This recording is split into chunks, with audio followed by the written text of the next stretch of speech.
Hey,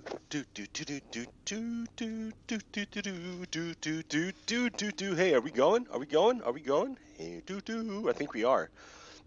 We are. Hey, good morning. And welcome to yet one more episode of Redstone Lapis Lazuli. Hello, good morning. Happy Easter to all you Christian people out there. Yeah. Uh, Here I am in my redemption station. Except now, I made it way bigger. So there it goes. It works out, right? Check it out. I mean, I don't know why I made it bigger, but this is redemption station. Pretty much, it's always redemption station, right? It's always going to be redemption station. Just like its mirror opposite is always going to be memorial station. And so yeah, here I am in Redemption Station. I can build here because the Nether is not going to get reset, like my overworld will be reset. So yeah, I can build all sorts of stuff. The problem is I hate building here. It's just not a fun place to be, you know? Like and like yeah, right here I can like relax because I'm in my little bubble of safety. But if I go outside, like I'll die for sure. Like if I don't pay attention, I'll die for sure. Death is all around you outside this bubble. So up here, I have my little pig man. Like this is the engine of Redemption Station. Let me back up a bit. I don't want to get too close. This guy is the engine of Redemption Station. So you see, I have this machine that drops gold to him, and he'll pick it up. And there's a box of gold, and he looks at it, and then he'll think about it, and then he'll drop a trade. He'll give me something in return. Sometimes it's just terrible stuff that's crappy, and sometimes it's good. But whatever it is, it goes through this popper pipe. You can't see it because I covered it up. But along over to this item sorter, you see? And then here's where I sort out the good stuff. The black stone, the quartz, the string, the skins, the crying, obsidian, if he drops any gold, which almost never happens now. Yeah, eyeballs, whatever. Anyways, a lot of stuff. A lot of stuff. But this is Redemption Station because this is a way out, right? This is a pretty hellish location, pretty uncomfortable place to be. If you're stuck here, like this poor guy, he's not really stuck here, right? But if you're here, right, it looks bad.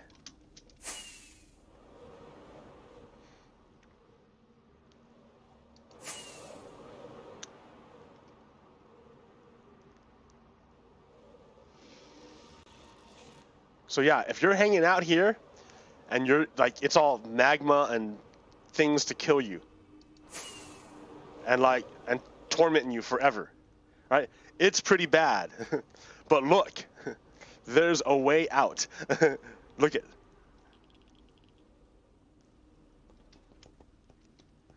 Right, there's a way out. There's a way that you don't have to stay here in this area of torment and stuff.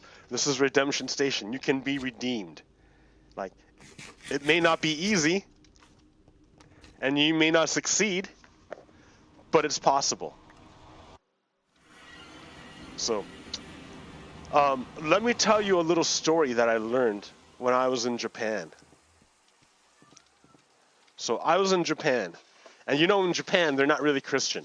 It's funny because like they dig Christianity as symbols that they can appropriate for just cool fashion, but they don't really care or know much about any of the other stuff about Christianity. It's just symbols that are cool. And in Japan, they told me a story, and I love this story. I think it's fantastic because they're Buddhists in Japan. So in Japan, Buddha is chilling up in nirvana. He's just relaxing, or he, she, non-binary, right? Buddha is like, whatever. Buddha, the ultimate consciousness, chilling in the eternal garden of paradise. It's fantastic, and just enjoying like everything, right? Because it's wonderful there. And there's a pond, and flowers and whatnot. And a little spider comes along, and says, "Hello, Buddha." And Buddha says, "Hello, little spider." And the spider says, "Hey, Buddha, I have a story to tell you." And the Buddha says, "Okay, little spider, tell me what's your story." And the spider tells a story of this very, very bad man who just committed a terrible crime. He robbed a bank and he like murdered people. And he was running away from all this bad stuff. He was running from the bad stuff, running away from it. And then he looked down, and he was about to step on the little spider, and the little spider was like, "Ah, ah!" But the bad man saw the little spider and it stopped. And at the last minute, the man moved his foot so he would not crush the little spider, and they kept running. So now they're up in nirvana, or well, the Buddha and the spiders are up in nirvana, and the spider tells a story to Buddha, and the spider says, "That bad man, he tried to help. He saved me. He didn't have to. He could have killed me, but he saved me." So yeah, so the little spider told the story of compassion that the bad man showed the spider. And Buddha listened to the story and said, okay, that's a cool story. Thank you, spider. And so he's like, "Hey, spider, let me have a little bit of your silk." And the spider's like, "Oh, okay." And the spider gave some silk, because that's what spiders do. They make silk. So spider gives some spiders. The spider gave the Buddha some silk. And the Buddha took the silk, like this very, very, very thin, airy silk, and like started like, he went to the edge, just to the little hole or whatever, and like dropped down the spider silk, and down the spider silk went, all the way down into the darkness, the Buddhists don't really have hell. But like the more unenlightened you are, the further away from enlightenment you are, the darker it gets, and the and the less you're able to see, and the more monsters there are.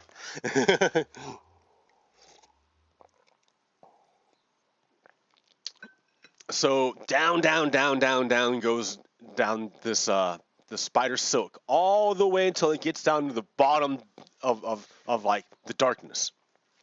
So far from the light that you can't see anything. And here's this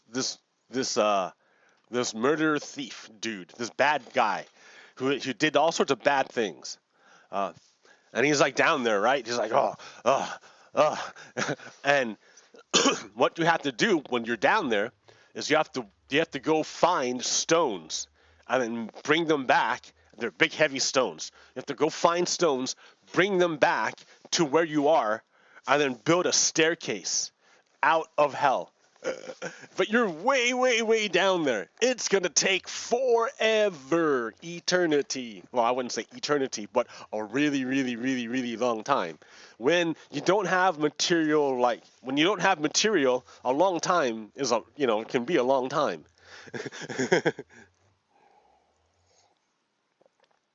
Okay. So down at the very bottom of the darkness was this bad man who was working to make a staircase to get himself out of this pit of badness, of darkness. And down comes this glimmering in the darkness. He can barely see the glimmering spider silk. And he sees it, and he looks up, and he sees it goes way up there. And he's like, there's no way. How can that happen?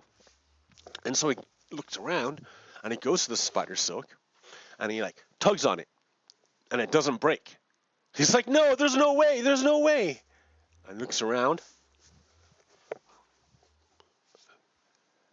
and he starts climbing up.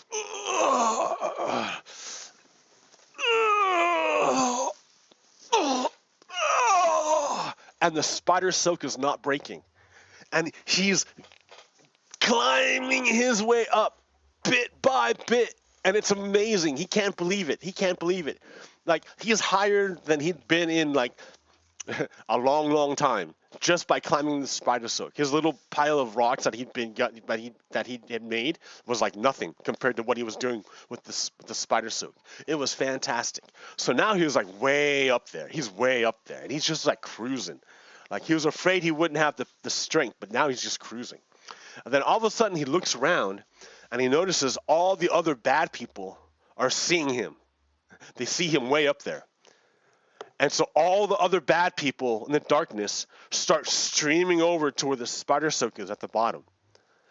And he's looking down and he's like really afraid because he's like, oh man, I don't know how the spider silk is even holding me. What's going to happen if they climb on?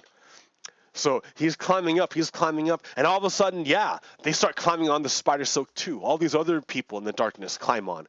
And they're just climbing one by one. They're all on the spider silk. All this horde of masses of darkness people, all climbing onto the spider silk. And way up there is this little thief murderer dude climbing up. And he's like, oh, and he looks down, and he says, hey, the rest of you get off. You get out of here. You get out of here. They don't listen to him. They're all climbing up. They're all getting on this thing to get out. And he's like, get out of here. This is,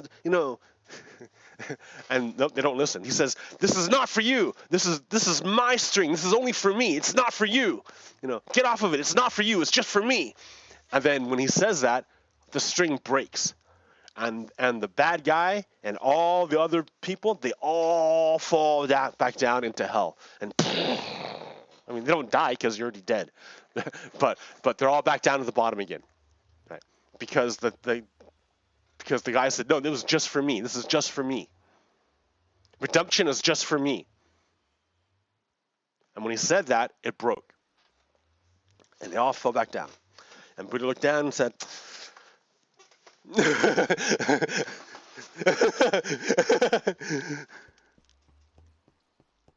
the end. And that is the story that I learned in Japan. Little kids taught me that story.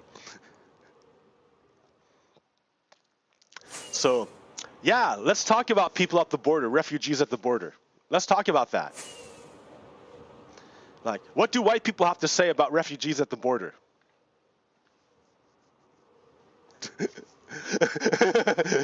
So white people whose ancestors fled their native country to come here in search of a better life so they would not die.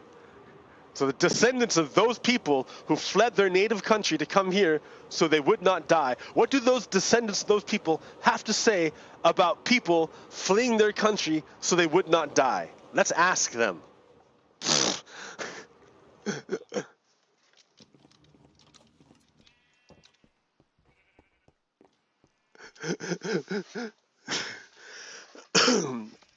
All right.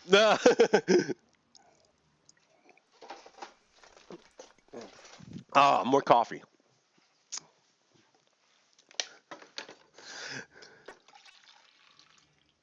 That's just funny. That's just Happy Easter.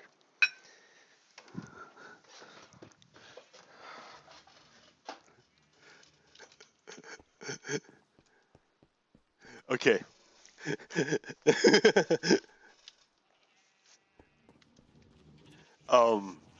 What else did I work on? Let's see. I worked on Redemption Station, and that's about it. I really haven't been playing Minecraft a whole lot. I probably should play a lot more. But okay, so wait, I'm gonna get into my next topic here. I'm gonna hang out by my stuff.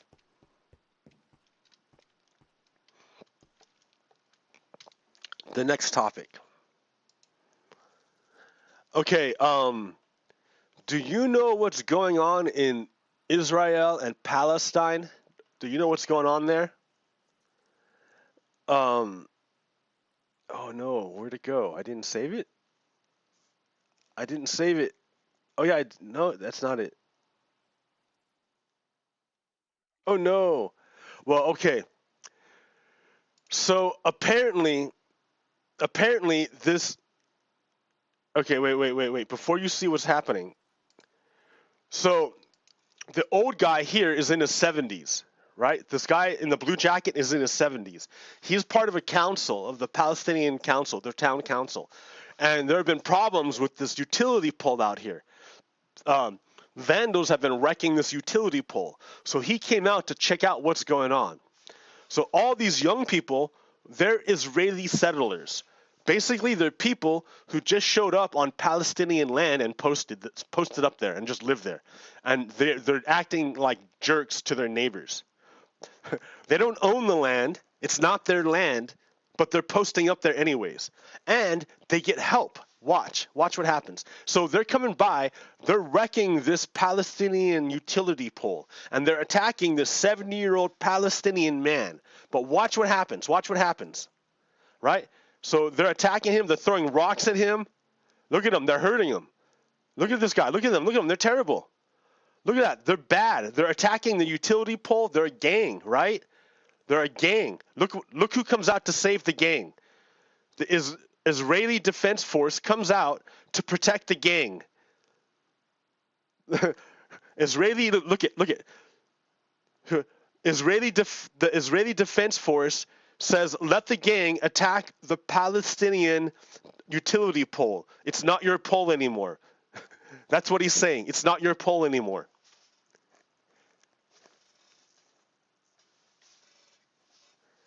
That's what's going on, right?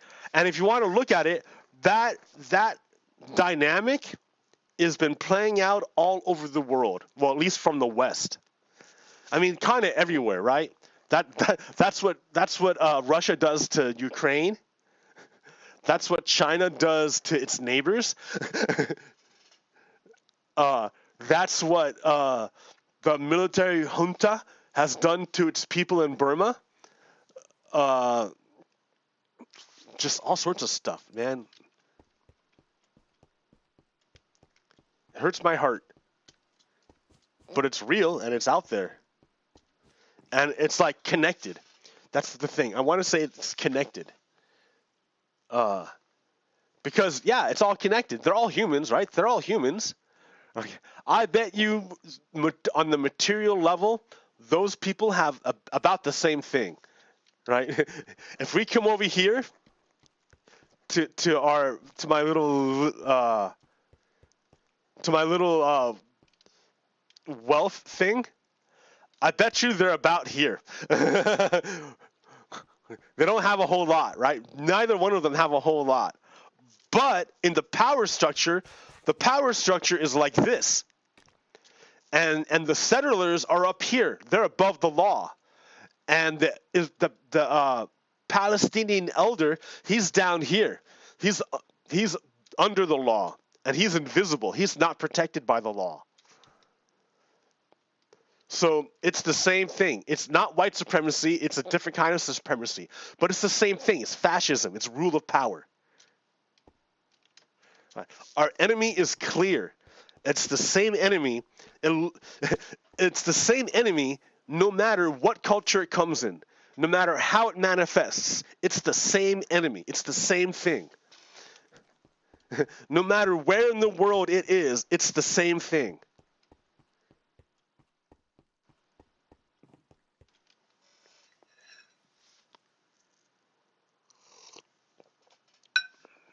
Okay.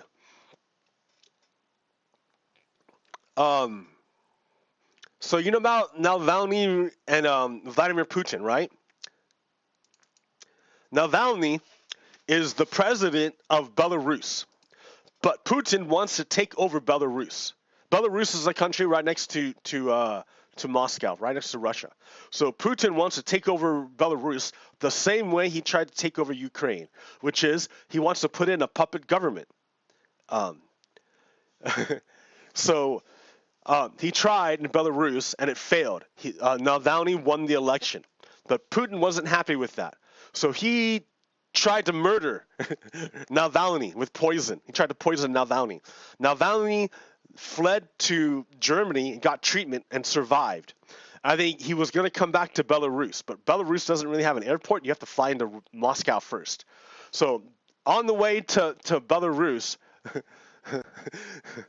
Navalny flies into Moscow on transit to go to Belarus and gets arrested by Putin. And he gets put on trial for like nothing. And they put him in prison. And he's getting sick. He's lost 20 pounds. He's dying. He's dying in prison. And so, who do they send to help Navalny? Do they send a doctor to treat him? No. They send Maria Butina. Russia Today reporter Maria Butina in a confrontational exchange with Navalny, notable because he's off camera. He's lost 17 pounds, suffering leg and back pain. While he describes the prison as torturous, she is shocked. This is torture? This is better than some rural Russian hotels.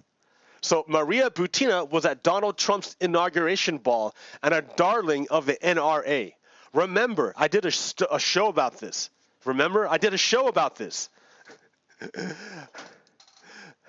Eric Erickson had the hots for Maria Butina. She was a spy that used the NRA to launder Russian money. So she was in the NRA, right? Maria Butina. She's a Russian spy. She gets mob money from Russia, dirty, bloody money from Russia. And then she gives it to the NRA. And then the NRA then gives that bloody money to its favorite GOP candidates. So those GOP candidates can win their elections against Democrats. And then when those GOP candidates with blood money who have gotten into power, with their blood money, now the NRA comes asking for favors. You used our blood money to get into power. Now now pay us back. And how did the NRA get its money? From Russia. And that was Maria Butina. And so she went to prison to taunt Alexei Navalny. Yeah, Putin's a jerk, dude. Putin's a real bad guy. Like, his karma is pretty awful. Oh, geez.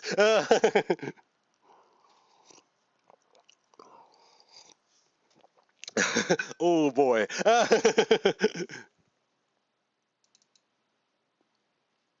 Oh yeah, here. One theory on why Putin is building up troops on the Ukrainian border is that he needs to create a major distraction from the Navalny situation, which he created but is now unable to extract himself from without losing face or causing a major uprising if Navalny dies. So, yeah, Russia is building up a bunch of troops on the Ukrainian border. So Biden, in response, phone called the Russian or the Ukrainian prime minister and said, "Yo, dude, we got your back. We got your back." So, which is in a stark contrast to Trump. Remember, Donald Trump was an ally of Putin. So Donald Trump withheld aid from the Ukrainian government so that Russia could exert more pressure on Ukraine. That's why Donald Trump is a traitor. Donald Trump is a traitor. Is a traitor. He's a traitor.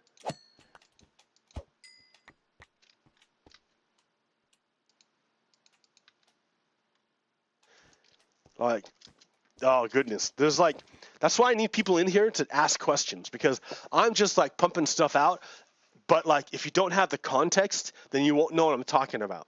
So I can give you the context if you need it, but that takes time, and I don't know what context you need, so I don't know where to direct it. So like, help a guy out, right?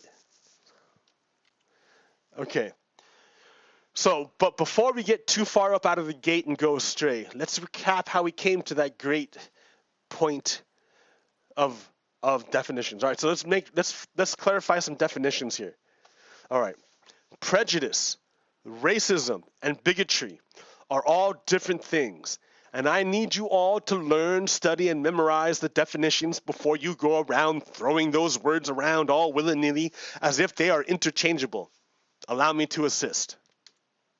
Racism is the only one of those three words where there is a power dynamic involved. Here in the United States, white people have historically had that power and continue to do so today. They use that power to create and uphold systems of inequality and inequity. Also, inequity and inequality don't mean the same thing and are not interchangeable either. Learn those definitions too. Yeah, equality and equity, they're two different things. Equity is just.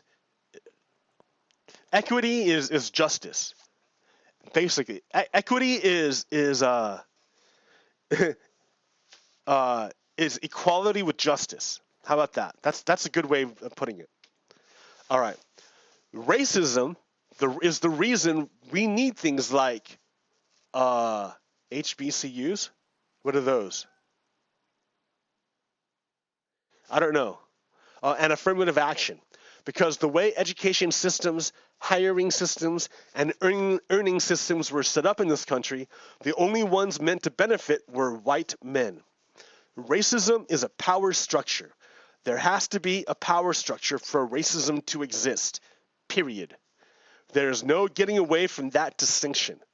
And no matter how hard 6Fs, I don't know, try to claim otherwise, I don't know what that is, racism is not the same as bigotry or prejudice. Prejudice is when you prejudge a group of people. It's literally in the name, without having any knowledge of them and without bothering to try to know them. There's no power dynamic involved. You can be prejudiced against an ethnic group or a gender group or any other thing of that nature. For instance, I am prejudiced against people who commit egregious grammar errors. If I read your tweets and they are full of he should have and shit like that, I am prejudiced against you. I don't give a fuck what else you say. I am judging you not to be a great written communicator because you don't even have the basic stems. I don't care what else you write. Bigotry is the big brother of prejudice. If prejudice is the script, bigotry is the actor. Bigots act on their prejudices in any number of ways. Perhaps it's discriminatory behavior or even aggressive behavior. Bigotry is the behavioral component to prejudice. Bigotry does not require a power dynamic or power structure to exist. It only requires an established prejudice. There you go. So now we can talk about racism, prejudice, and bigotry. We can also talk about inequality and equity. And inequity. So let me grab some sand real quick. Like oh, I need a fence too.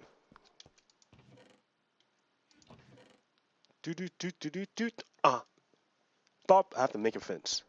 Bop, bop, bop, ba-da, ba-da, ba-da, ba-da, ba-da, ba-da. All right, here, I'm gonna show you guys what's up. Let's go over here, sure. I kind of wanted to make a block here anyways.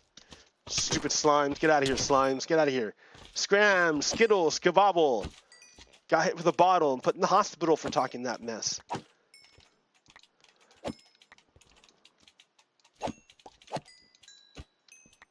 Okay, let's see.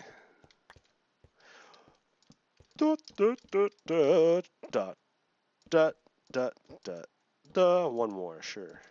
Okay, so, oh, I should have got armor stands, dude.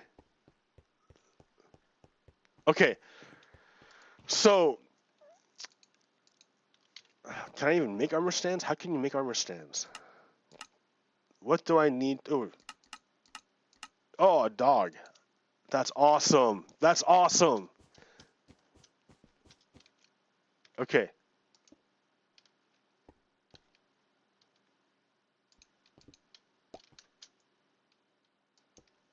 Hee hee hee.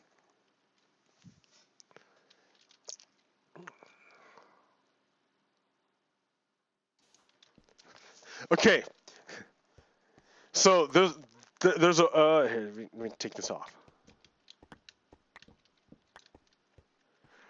So there's a ball game over here. They all want to watch this guy right there. They want to watch that guy right there. There's a show going on. And they want to watch dude right there. Okay. So the problem is the way the system is set up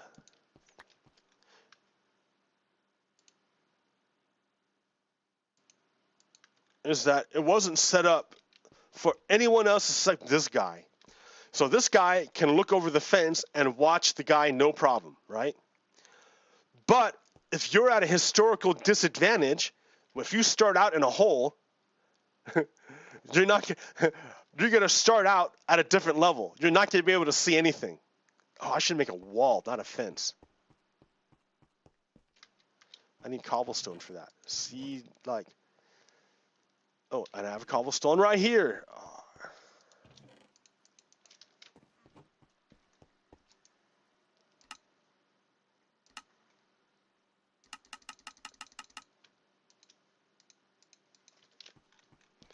You can see through a fence. You can't see through a wall.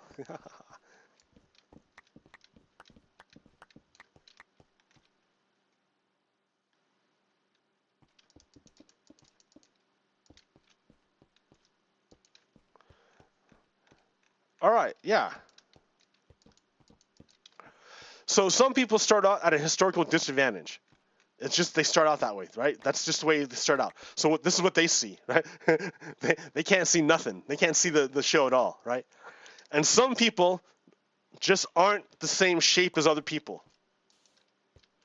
They're just not the same shape. So in their shape, the shape is not made. Their shape is at a disadvantage to this person because it's made for this person. It's not made for people of a different shape. So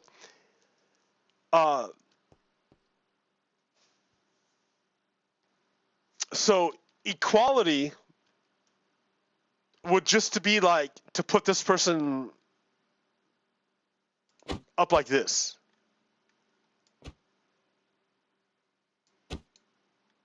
How do you break this?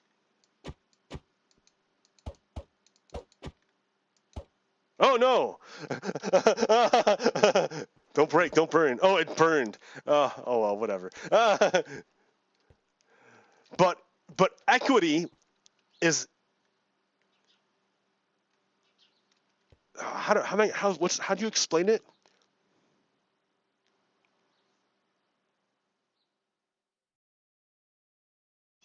Okay, so no. Let me try it like this. I need a different thing.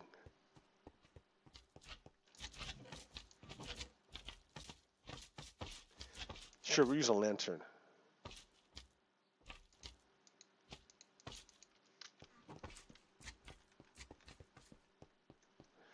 Okay, so equality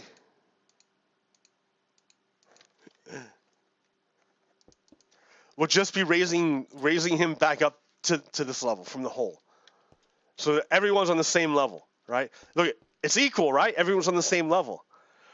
But its outcomes, it's still the same problem. From this perspective, you can't see anything. Even though they're equal, the world isn't made for a person of this shape, so this person can't see anything. So in order for this to be just, in order for justice to be here, you want things to be equitable. Equitable is different than equality. Equitable would mean putting a support here so dude can hang out. Equitable would be putting a support here so this person could hang out. Now they can all enjoy the show the same. Some people need more help. Some people don't need any help, but it's all the same. They're all justice, right? So it's different than equal. Equal would have them all on the floor and them still not watching the show. Equity is them all being able to watch the show. Some needing more support than others, but still all being able to watch the show equally. All having equal access to the show. There. Man, that was a really long explanation. I'm sorry. It took me a while to figure it out. Okay. Oh no, oh no. Get away from me. Okay. So why is that important to know? Why do I want to talk about this? Because these ideas, racism, bigotry, and prejudice, all play into behaviors. Right? Because people are racist, they're going to behave in racist fashion. And that plays out in the real world. It has real world consequences. Your personal belief has real world effects on other people. So that it's not contained just within you. Your beliefs cause you to behave in a certain way in the world. And the way you behave in the world has impacts on people not related to you. So let me show you an example. Bottom line up front. Racial attitudes predict opposition to ballot access. Even after controlling for ideology, PID, authoritarianism, and perceptions of whether votes are counted fairly. For an example, here's what we see in racial resentment. I'm going to zoom in on that one. Let me get me out of the way here. Okay, what do we see here? So, oppose early voting. If you have, okay, so support for restricting ballot access. To the right, I guess zero is the median line, and to the right is conservative. And to the left is, right here. High is conservative. High is GOP. So negative is Democrat, I guess. So yeah, racial resentment's pretty high. And it's correlated with being in the Republicans and having that ideology. But it's not correlated with authoritarianism. What? That's kind of weird. But so if you oppose early voting, right? But if you support voter ID, yeah, it's even more, right? You tend to be conservative and you tend to be racist. If you oppose felons voting, ex-felons voting, you tend to be conservative, you tend to be racist.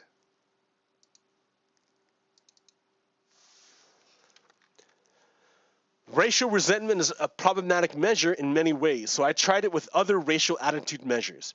Here's the same analysis with a stereotype difference measure, i.e., attributing more negative traits to Black Americans versus white Americans.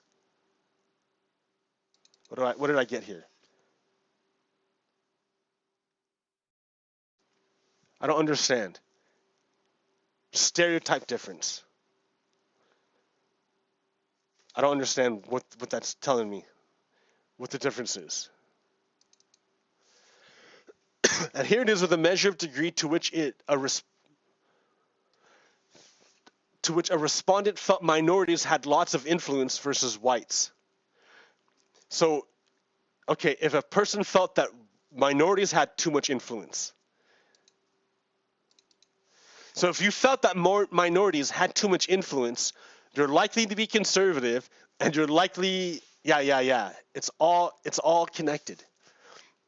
If you oppose early voting, you're likely to be conservative, you're likely to be GOP, you're likely to think that the votes were not counted fairly, and you're likely to think that whites are at a disadvantage. If you're conservative, you hate minorities, and you think whites are at a disadvantage.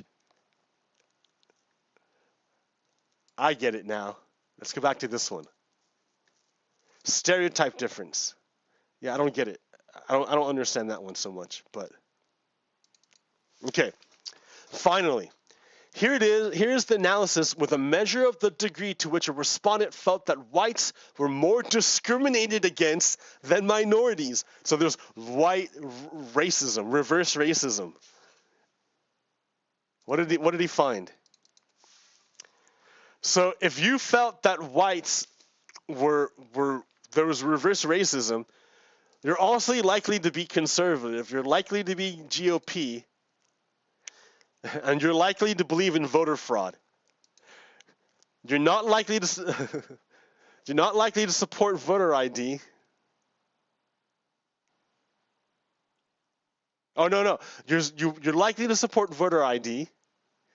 You're likely to be a GOP. You're likely to think that white people are discriminated against.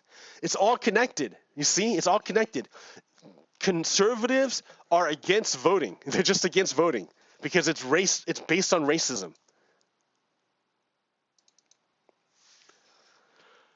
So while ideological self-placement has a good deal of predictive power, so if you call yourself Republican or conservative, it has a pretty good power of predictability.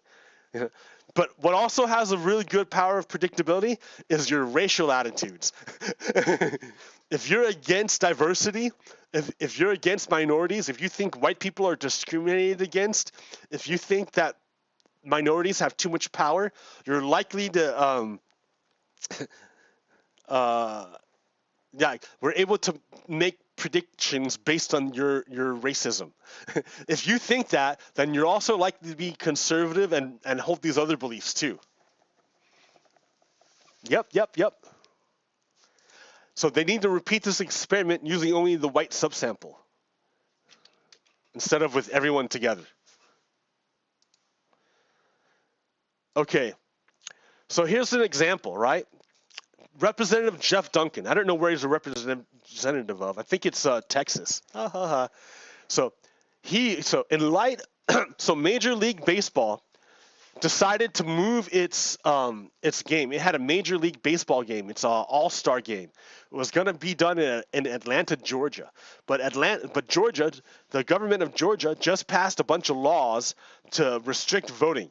Right? There are a bunch of, and remember, if you oppose voting, it's likely because you have racial resentment. You're racist.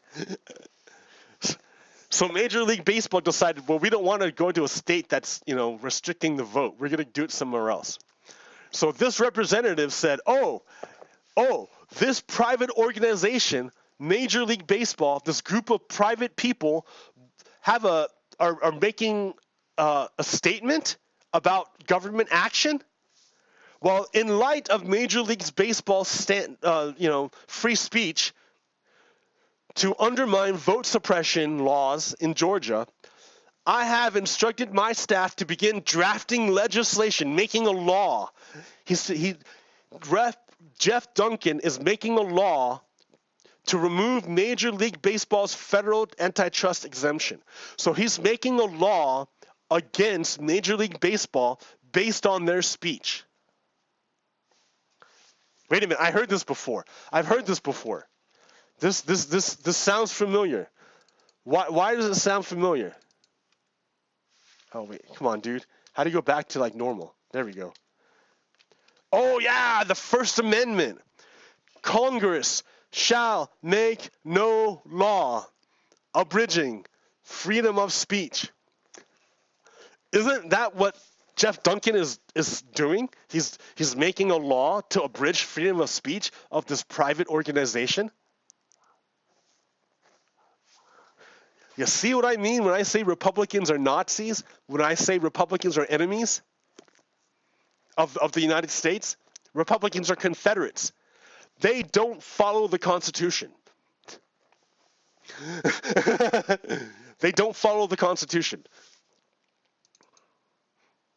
Oh, wait, I did this one already. Major League Baseball announced Friday that it is moving the 2021 All-Star Game out of Atlanta in response to a new Georgia law. Major League Baseball fundamentally supports voting rights for all Americans and opposes restrictions to the ballot box.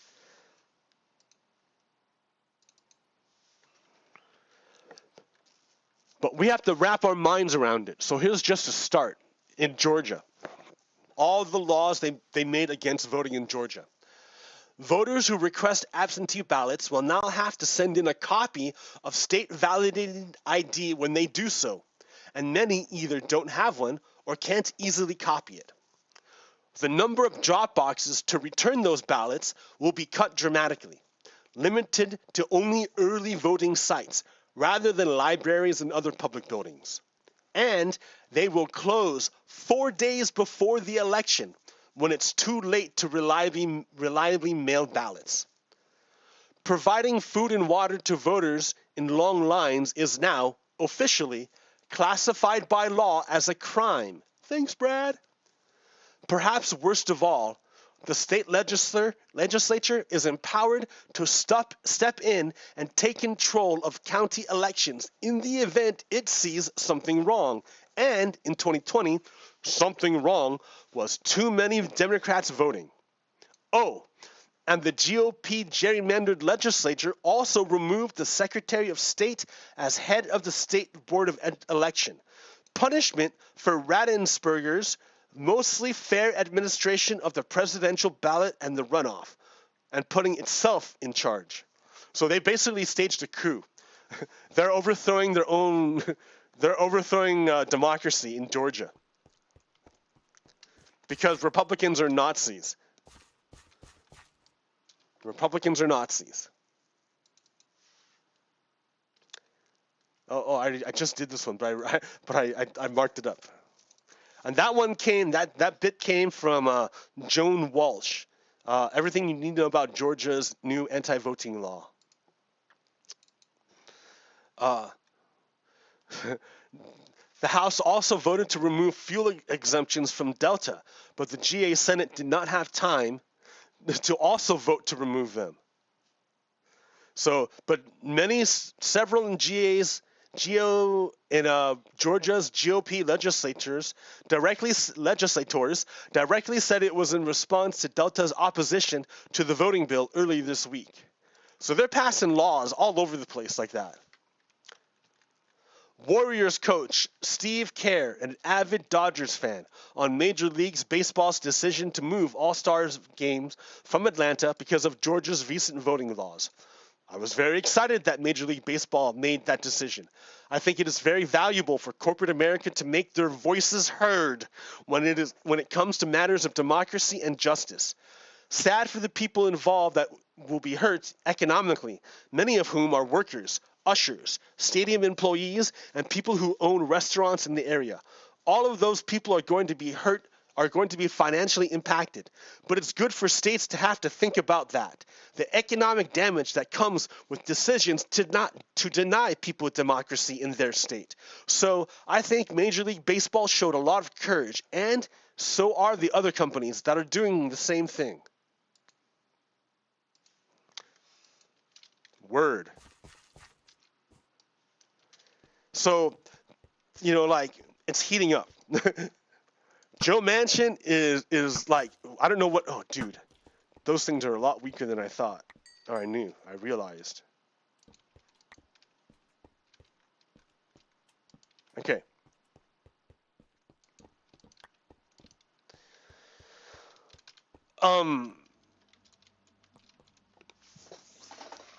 So it's pretty clear, right? It should be obvious that the Republicans are a Confederate force that are trying to overthrow democracy in our country. They're an insurgent force opposed to democracy. They're really, really dangerous. They already tried to kill Congress. They've already tried to do it. They've already invaded state houses across the country. In Oregon, like our state legislature, all the Oregon GOP legislators fled. They left. They fled and they shut down the government because they fled. So this is like the third or fourth time they've done this, because I don't know why the Democrats won't pass legislation to stop it. I don't know what the problem is, but they keep doing it because I guess it's working. So it's causing a lot of problems in our state, and it's costing us a lot of money and hurting a lot of communities. But the Republican GOP love it. You know, because they're against democracy. They're opposed to democracy. Of course they want democracy to fail.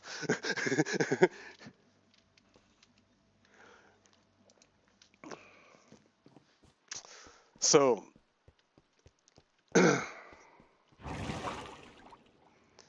yeah, I don't, you know, those people are not going to are not looking for redemption. Those Republicans are not looking to become better human beings and to form a more perfect union. Those people are trying to destroy the union. Republicans are actively trying to destroy the union.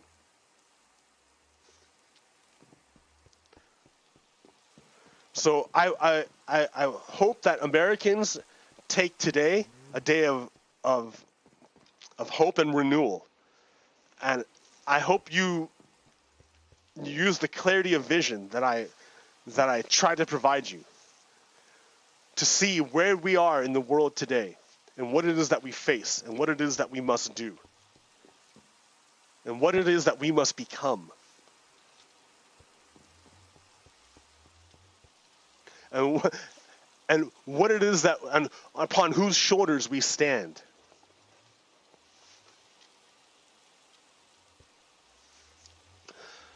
Okay, America, thank you for hanging out. Happy Easter. Please, we're almost there with COVID. We're not quite there. So maintain precautions until everyone's vaccinated and we're in the clear.